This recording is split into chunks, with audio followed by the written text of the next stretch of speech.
We're all told the same thing, right? Plan for the future, save for this far-off retirement that's decades away. But what if that future isn't a guarantee?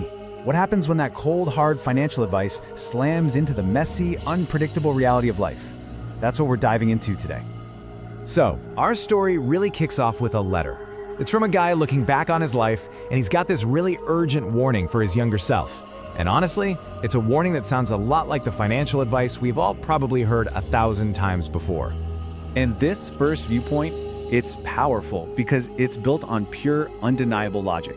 It's the classic case for why you should start building your wealth as early as you possibly can. So he's looking back and just cringing, right? He talks about spending his 20s chasing trends, spending recklessly, basically ignoring the boring but absolutely essential work of building real wealth.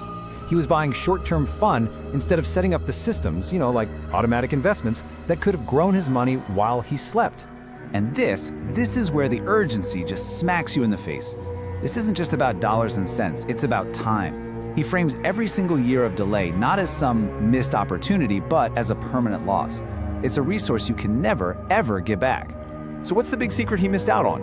It's the magic of compounding. This is the engine of creating wealth, right?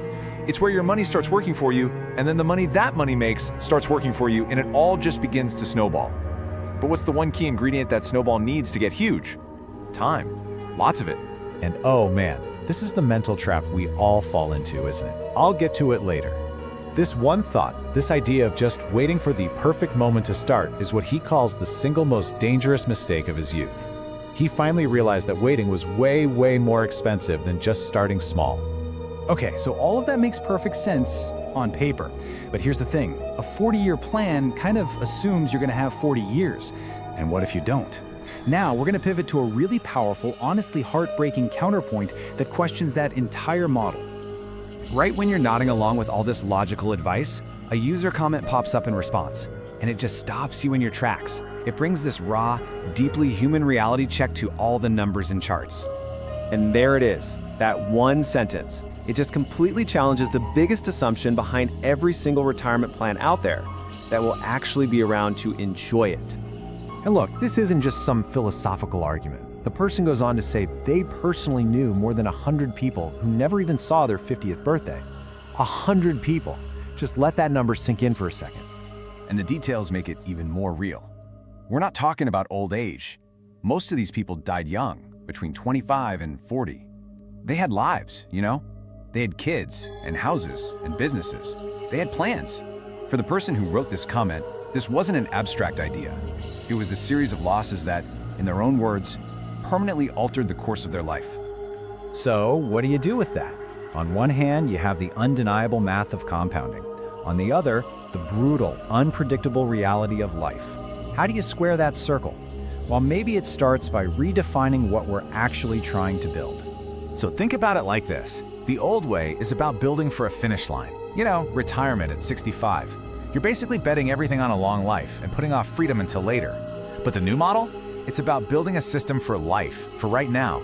It's about creating freedom and options today, preparing for all the uncertainty, and building something that can be a legacy for others no matter what happens. And what's so cool is this brings us right back to that key quote from the original letter, but now we can see it in a whole new light. Compounding your life's work isn't just about your 401k balance in 40 years. It's about building a resilient life, one that gives you and the people you love freedom and security in the here and now. So let's be clear. This doesn't mean you just throw your hands up and forget about the future. Not at all. It's about changing the reason you're planning. It's about focusing on the immediate power that comes from taking that very first step, today. So what does the system actually get you, right now? Well, number one, freedom from that day-to-day money stress. Number two, options when a crisis hits, an illness, a job loss, anything.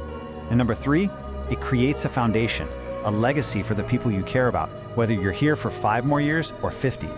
And that brings us to this final piece of advice from the letter, which might just be the most important part. You don't need to wait until you earn more or feel ready. The real power is in starting now with small, consistent steps. That's how you build resilience against a future you just can't predict. So I'll just leave you with this. The question isn't just about having a pile of money when you're 65.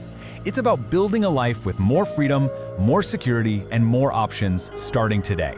It's about creating something that honors both the hope for a long future and the reality of right now.